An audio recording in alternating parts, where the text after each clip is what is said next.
Olá, graça e paz. Falando em paz, feliz Dia dos Pais. Hoje nós vamos abordar os capítulos 8 e 9 de Mateus.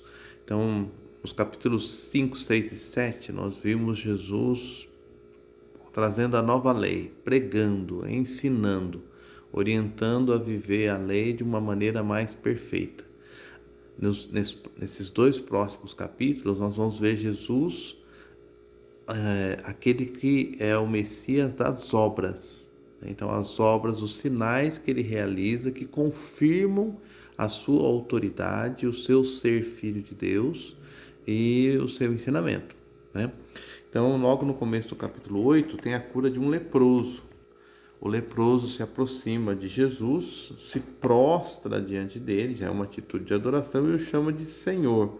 Senhor, se queres, podes purificar-me. Eu amo essa frase. A volta e meia eu falo isso para Jesus.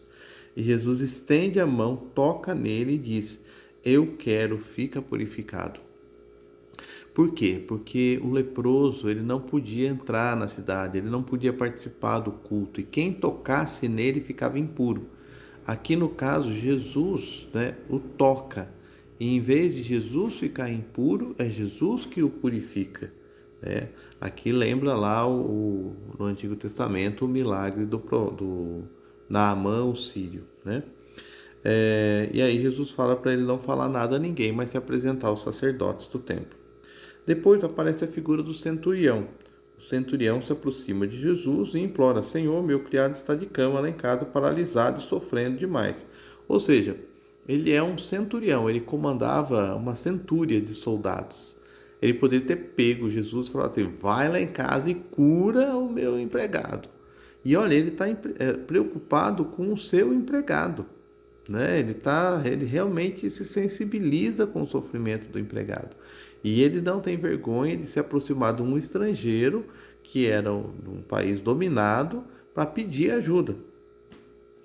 E aí Jesus, né, fala: ó, vou curá-lo, né? E aí como se fosse: ó, vou lá na sua casa para curar o seu criado, né? E aí ele fala: Senhor, eu não sou digno de que entre na minha morada. Ele fala isso na missa, né? Basta uma palavra tua e meu criado será curado. Porque eu também sou um homem sob autoridade e tenho soldados sob a minha ordem. Eu ordeno a um vai, ele vai, a outro vem, ele vem. E se diga ao meu servo, faz isso, ele faz. Ou seja, ele acredita que se Jesus disser para a doença, sai, ela saiu, né? Jesus tem autoridade, né? E aí Jesus fica admirado, porque assim, um pagão demonstra tamanha fé nele, e aqueles que são do povo de Deus não o acolhem, né? É... E aí ele vai falar que muitos virão do Oriente e do Ocidente e se sentarão à mesa do reino dos céus, junto com Abraão, Isaque e Jacó, enquanto os filhos do reino serão lançados fora, nas trevas, onde haverá choro e ranger de dentes. E aí Jesus fala para o centurião: vai e aconteça como você crê. E o criado ficou curado.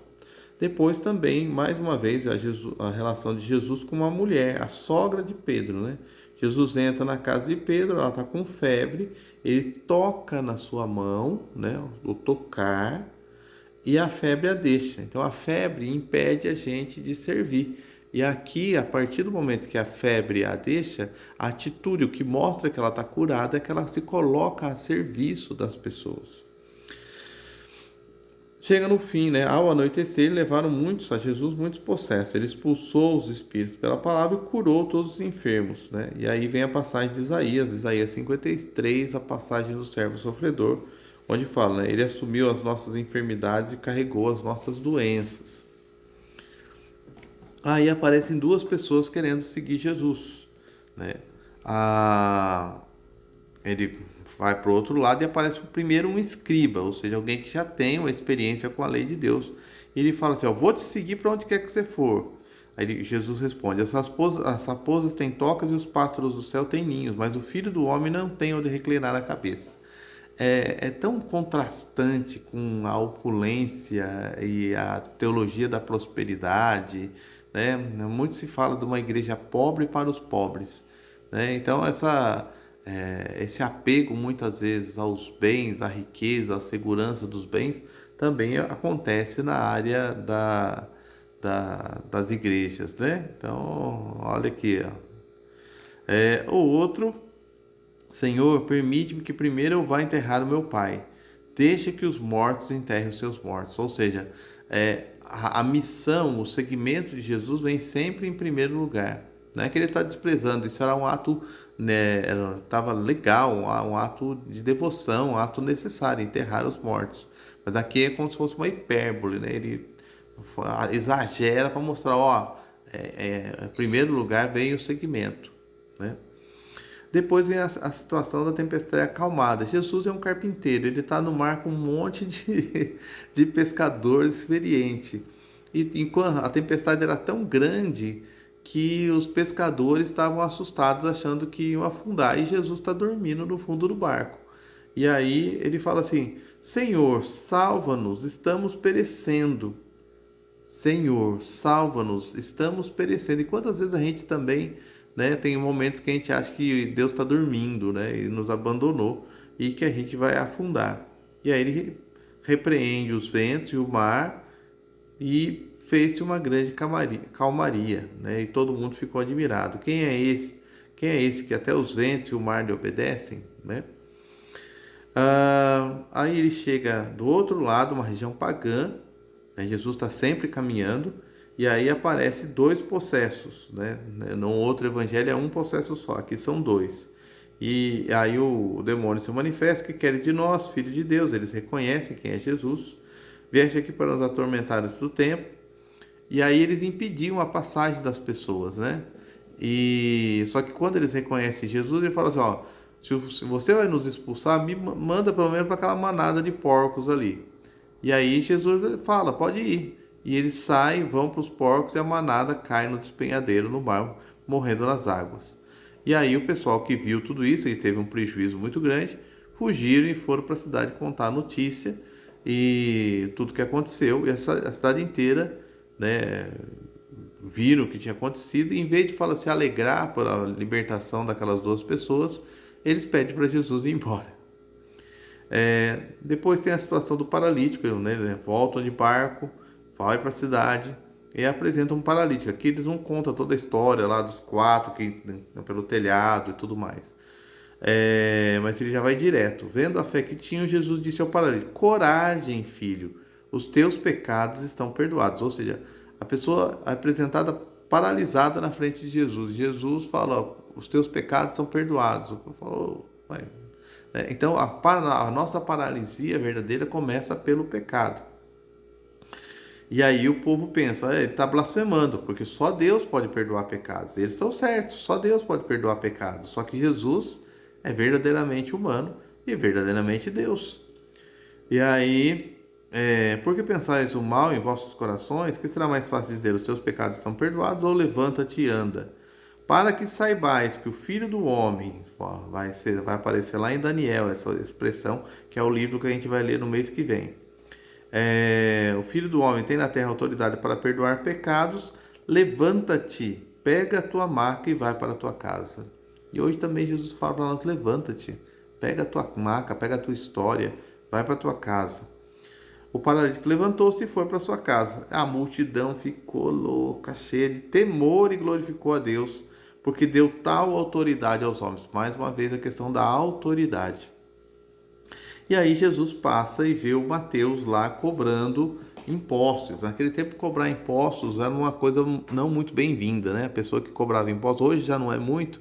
Imagina naquela época que era assim, ele cobrava impostos para os romanos. Então ele traía o seu povo, né? Ele tirava o dinheiro para ele e ainda, assim, não era cobrar imposto, era entrar na sua casa e pegar o que tinha lá, né? Era com violência, não era assim uma coisa burocrática. Então ele era muito odiado e Jesus fala, segue-me, ele vai. E quando, né, ele começa a seguir Jesus, um monte de publicano e pecador vai dar uma festa. E um monte de publicano e pecador vai lá ficar com Jesus. E o povo começa a falar, mas o seu mestre come com os publicanos e pecadores? E aí Jesus responde, essa passagem maravilhosa, né?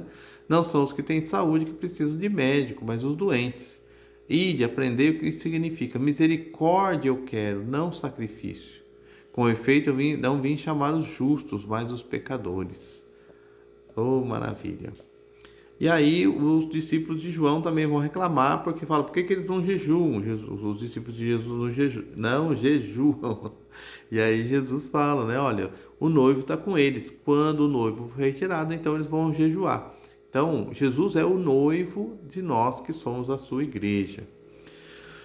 Ninguém põe remédio novo, de pano novo em roupa velha, pois o remédio repuxa. Então, assim, aqui é os odres novos, vinho novo em odres novos. Ou seja, a gente tem que ter uma nova mentalidade, um novo coração para deixar fermentar em nós o reino de Deus. E crescendo, a gente cresce, né? Ali o vinho vai crescendo, vai fermentando junto com o couro do odre.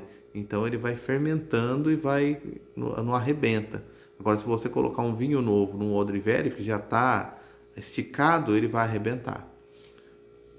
A gente não é chamado a ser odre velho, a gente é chamado a ser odre novo, né?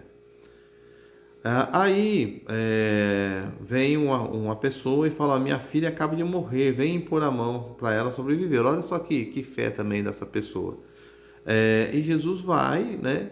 E nisso uma mulher que tinha um fluxo de sangue, né? Para o judeu, o sangue, a vida estava no sangue, então ela devia estar muito fraca, muito, né? E também era uma contaminação que impedia ela de participar do culto. Então ela fala: se ao menos eu tocar no manto, eu vou ficar curada. E aí ela toca, né? E Jesus volta e fala: coragem, filha, tua fé te salvou.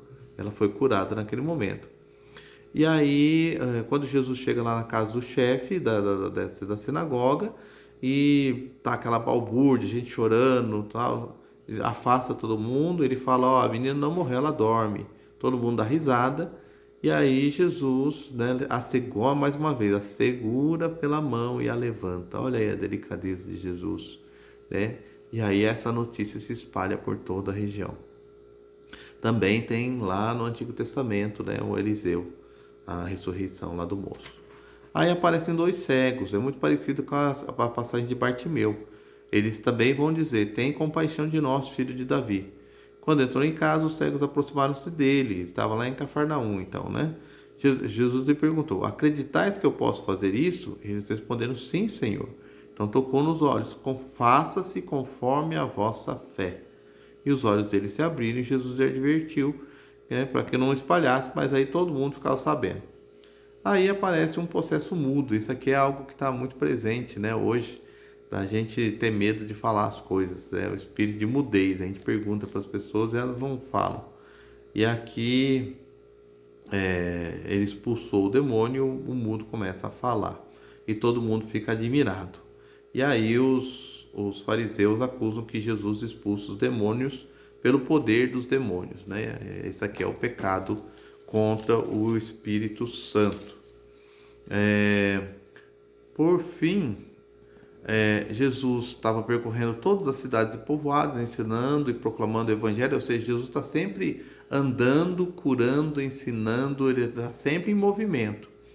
E ao ver as multidões, ele se enche de compaixão por elas, porque estavam cansadas e abatidas como as ovelhas que não têm pastor, né? Eu acho que se ele olhasse hoje, né, a cada um de nós, também ia achar a gente bastante cansado e abatido. E aí ele pede, né? A colheita é grande, mas os trabalhadores são poucos. Pedi, pois, ao Senhor da colheita que envie trabalhadores para a sua colheita. E aí, aonde a gente se encaixa nesse evangelho, né? Será que a gente está cego? Será que a gente está possesso? Será que a gente está mudo? Será que a gente é a sogra, a hemorroísa, o jovem que morreu, né? A gente está no barco desesperado, achando que vai afundar. Peçamos ao Senhor que nesse mês vocacional nos dê operários para a messe, que façam isso mesmo aqui que Jesus também faz. Um grande abraço para todos os pais e para você que nos acompanha aqui. Grande abraço, fica com Deus.